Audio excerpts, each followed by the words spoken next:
I am convinced that there are more deadbeat mothers than there are deadbeat fathers, but nobody wants to talk about that. I see women all the time running with the narrative that men are just these deadbeats, don't want to take care of their children. Now, granted, some of that can be true, but let's also talk about the fact that there are deadbeat mothers. And let's be honest, just because you have custody of that child does not mean you're not a deadbeat mother. How many videos do you guys see online of women being inappropriate in front of their children, cursing in front of their children, drinking in front of their children, smoking in front of their children, hell, sending the children off with their grandmother, right? That is a deadbeat mother, but deadbeat mothers go underneath the radar. They go underneath the radar within the court system, and they go underneath the radar within society. And I'm 100% convinced that there are more deadbeat mothers than there are deadbeat fathers. And the reason for that being is because there's a lot of deadbeat mothers that doesn't thoroughly take care of their children the way a child's supposed to be taken care of, but they still have custody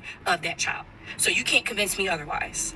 I don't necessarily disagree with her. I think she's like making some points. But I would say this, at the very least, they're just as much. Being born a woman, right? Being born a man doesn't make, your gender doesn't make you a bad or good parent. That's the thing where we constantly make it seem like, oh, men, bad father. Women, good mother, right? We constantly try to push that narrative.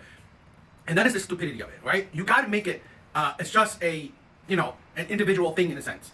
Now, I would say this, where, she said what she said about the mothers, but I'm going to say this about the men where we don't talk about it enough, where the majority of the time, women are the ones to leave relationships. Women are the ones to break up relationships. Majority of the time. For whatever reason, fine. But I believe, in my honest opinion, majority of the time, women are the ones who also make it difficult for the man to be a good father. You think that, men should fight for, why, you were saying like, men should fight for their custody of their kids, men should fight for, being their kids' life. But here's the thing, why do you have to fight? This is the problem, this is the insanity. Women do not ever understand. They don't have to fight for nothing, particularly when it comes to children. They don't have to fight for it. It's automatically, you automatically have a children in your life. They don't understand the uphill battle of when you have to fight.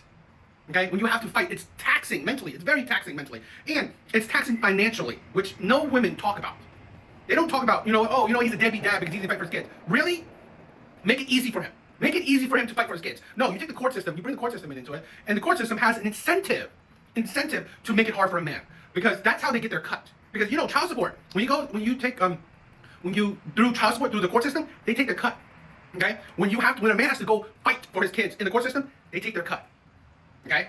So really, they have an incentive to make it hard for a man, because that's how they earn their pay. That's how they earn, some money into their pockets. So we constantly neglect that. Men would love to have their kids around. Men would love to be good fathers.